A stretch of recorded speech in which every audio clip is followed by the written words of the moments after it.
Bismillahirrahmanirrahim. Assalamualaikum warahmatullahi wabarakatuh. Saya atas nama Dewi Sertika Esmak Pagala, NIM A01190505, kelas Agribisnis C 2019. Baik, di sini saya akan menjelaskan materi-materi mata kuliah di etika dan filsafat bisnis. Nah, langsung saja untuk mempersingkat waktu, saya akan menjelaskan tentang kode etik. Nah, kode etik adalah peraturan internal perusahaan yang berisikan sistem nilai, etika bisnis, etika kerja, komitmen, serta penegakan peraturan-peraturan perusahaan bagi dewan komisaris, direksi, dan pegawai perseroan, entitas anak serta afiliasinya dalam menjalankan bisnis dan aktivitas lainnya, serta dalam berinteraksi dengan para pemangku kepentingan.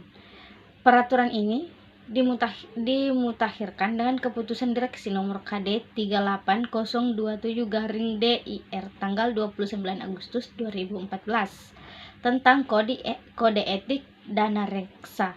Adapun isi pokok-pokok kode etik dana reksa adalah: kode etik dana reksa merupakan pedoman internal perusahaan yang berisikan nilai etik usaha, etika kerja, komitmen, serta penegakan terhadap peraturan-peraturan perusahaan. Kedua, kode etik dana reksa berisi butir-butir etika perusahaan yang bersifat umum. Ketiga, kode etik dana reksa berlaku untuk seluruh individu yang bertindak atas nama dana reksa. Dan terakhir, dana reksa senantiasa mendorong kepatuhan terhadap kode etik dan berkomitmen untuk mengimplementasikannya, serta mewajibkan seluruh pimpinan dari setiap tingkatan dalam perusahaan bertanggung jawab untuk memastikan bahwa kode etik dipatuhi dan dijalankan dengan baik pada jajaran masing-masing. Yang kedua, saya akan menjelaskan tentang stakeholder. Nah, ada beberapa hal yang tidak pernah kita sadari, salah satunya yaitu istilah yang sering muncul dan sering kita dengar, stakeholder. Sebenarnya, apa arti stakeholder itu? Nah, istilah yang tidak asing namun terasa asing jika kita tidak mengetahui artinya.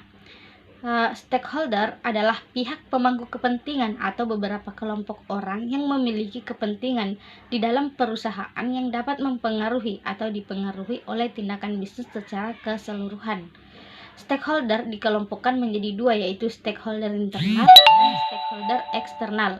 Stakeholder internal meliputi organisasi atau industri itu sendiri, pemegang saham, pemilik bisnis, dan para karyawan. Sedangkan stakeholder eksternal meliputi konsumen, pesaing, investor, pemerintah, sebuah komunitas lokal di suatu daerah, media, masyarakat secara umum, dan lain-lain.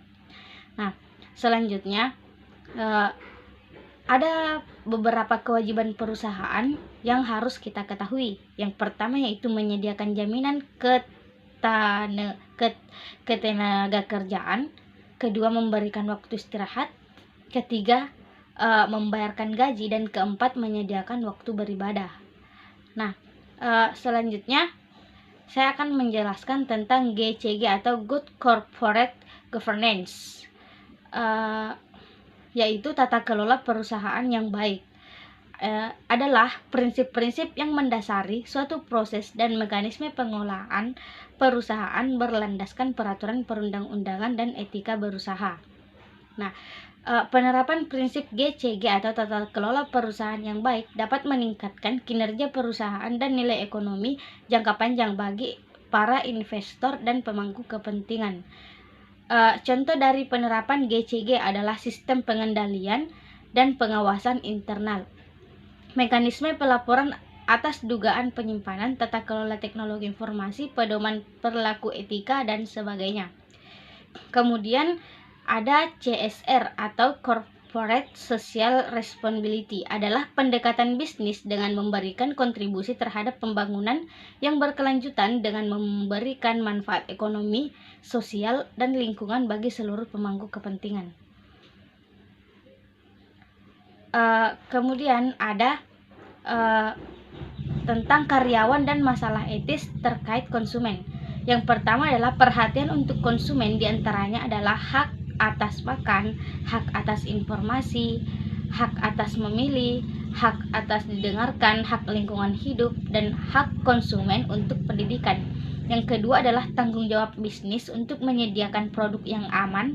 Yang ketiga adalah tanggung jawab yang lain terhadap konsumen adalah kualitas produk, harga, pengemasan, dan pemberian label. Nah, baik itu saja materi-materi yang telah saya jelaskan. Lebih dan kurangnya mohon dimaafkan. Wassalamualaikum warahmatullahi wabarakatuh.